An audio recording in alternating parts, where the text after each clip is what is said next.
Si Abraham nakatanggap ng utos ng pag-iikapo. Totoo ba ito? Panoorin. Unang pahayag ng ating affirmative. Dako tayo sa pagtatanong ng ating negative. Brother Mario, 7 minutes. Your time start na. Okay, tanong ko sa'yo. Sabi mo sa Genesis ng 14 ng 20, binasa mo yung kay Abraham. Tapos malinaw, narinig ka ng maraming mga tao. Naka-record to, naka-video.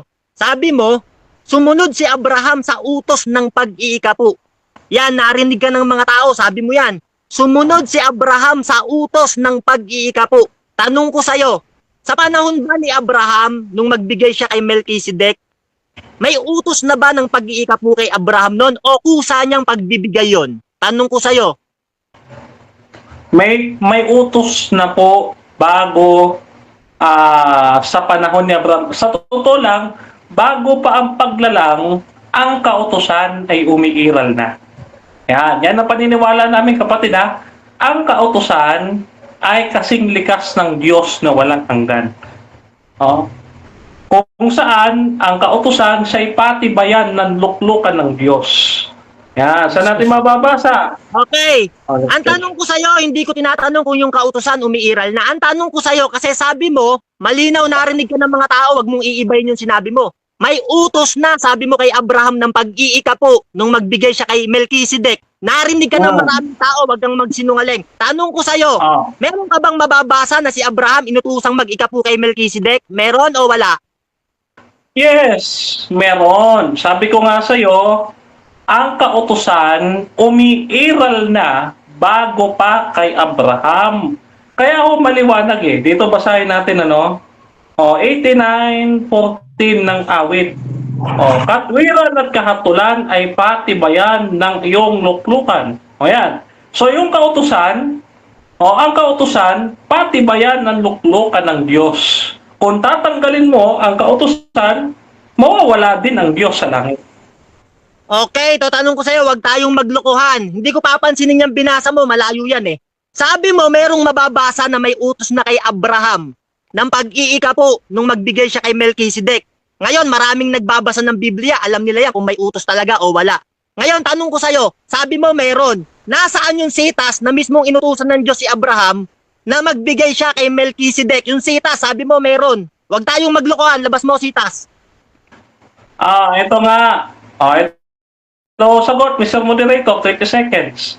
Ang kautusan, singlikas ng kalikasan ng Diyos na walang hanggan. Inuulit ko nga, yung patibayan ng luklukan ng Diyos ay nakabase sa kautusan sa awit 89 verse 14.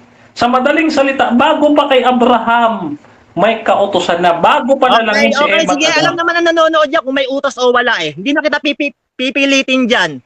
Dito sa Acts ng 5, ng 1, ng 5, binasa mo. Kay Sapira. Tanong ko sa'yo, yan ba patungkol sa ikapo? Sa chapter na yan, may mababasa ka ba na binanggit dyan ng ikapo? At dinala mo sa malakay ng tres ng Diyos yung talata na yan? May mababasa ka bang ikapo dyan sa chapter na yan? Meron o wala? Sagot, categorical. Meron. Meron. Behind the text. Okay? Kasi may konteksto yan eh.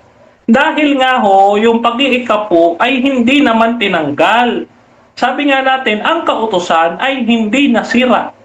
Walang mawawaglit kahit isang tuldok o kudlit sa kautusan. Kaya hindi malabo na ikapo po ang tinutukoy diyan, kapatid. Next question. Okay. Alam mo, napakalayo ng sagot mo eh. Ang tanong ko sa'yo, liwanagin mo utak mo. Diyan sa mismong context ng Acts ng 5, meron ba dyan binanggit na ikapo? Huwag kang sumagot ng kung ano-ano. Meron o wala? Sagot categorical. Objection, Mr. Moderator. Objection. Objection din, moderator. Masagot ka ng Brother wala. Denmar, unahin muna natin. Brother Denmar muna, Brother Mario. Brother Denmar. Mr. Moderator, ayon sa ating rules, bawal ang ad hom. Sabi niya kasi, liwanagin ko yung utak ko. Okay. So, ad hom mo yun, Mr. Moderator. Okay, so... Kaya magtanong siya ng maayos. Okay. So, Brother Mario, Objection din, moderator. wait lang bro ha. So, ang objection dito ay patungkol dun sa pagbanggit mo ng liwanagin ang utak. Brother Mario, anong counter objection mo doon? Ang counter objection ko, ang tanong ko kasi, Acts ng 5 ng 1 hanggang 5, binasa niya.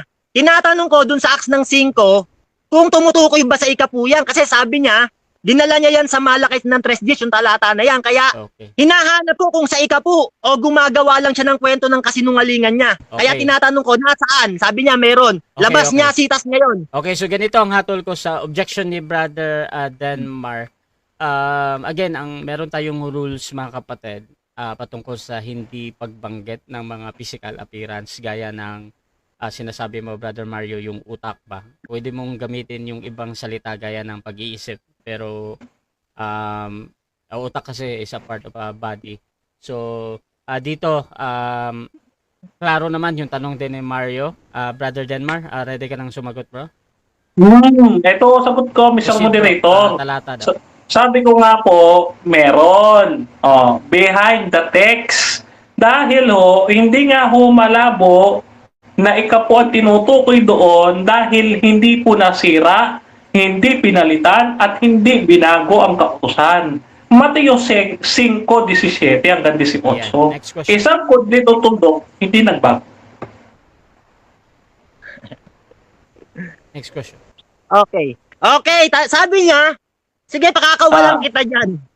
Ito sabi niya, ang utos ng Diyos hindi nagbabago. Narinig siya ng maraming tao, wag mong i-deny yan. Ngayon, tanong ko sa'yo, sabi ng Diyos, magpapatuli noon. Pero ngayon, sa Galatia ng 5 ng 6, kay Kristo Jesus, ang pagtutuli ay walang kabuluhan, datapot ang hindi pagtutuli. Tanong ko sa'yo, sa panahon ni Kristo, ang pagtutuli ay wala ng kabuluhan. Nagbago ba utos? Categorical, oo o hindi?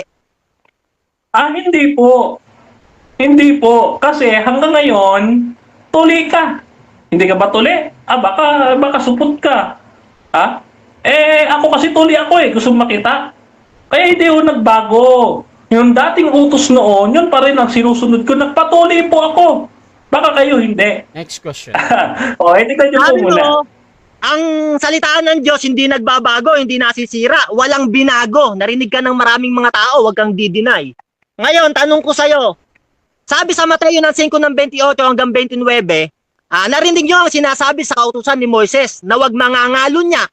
Sa panahon naman ni Kristo, sabi niya, ngunit sinasabi ko naman sa inyo, ang sino man tumingin ng mahalay sa isang babae ay nagkakasala na ng pangangalo niya sa kanyang puso. Sa panahon ni Moises, wag kang mangangalo niya. Sa panahon ni Kristo, tumingin ka lang, nagkakasala ka na ng pangangalo niya sa kanyang puso. Nagkaroon ng pagbabago sa panahon ni Kristo. Ngayon, sino ang mas nagsasabi ng totoo sa inyo?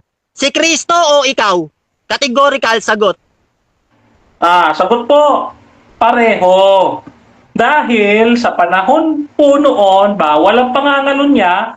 Sa panahon ni Kristo, bawal pa rin.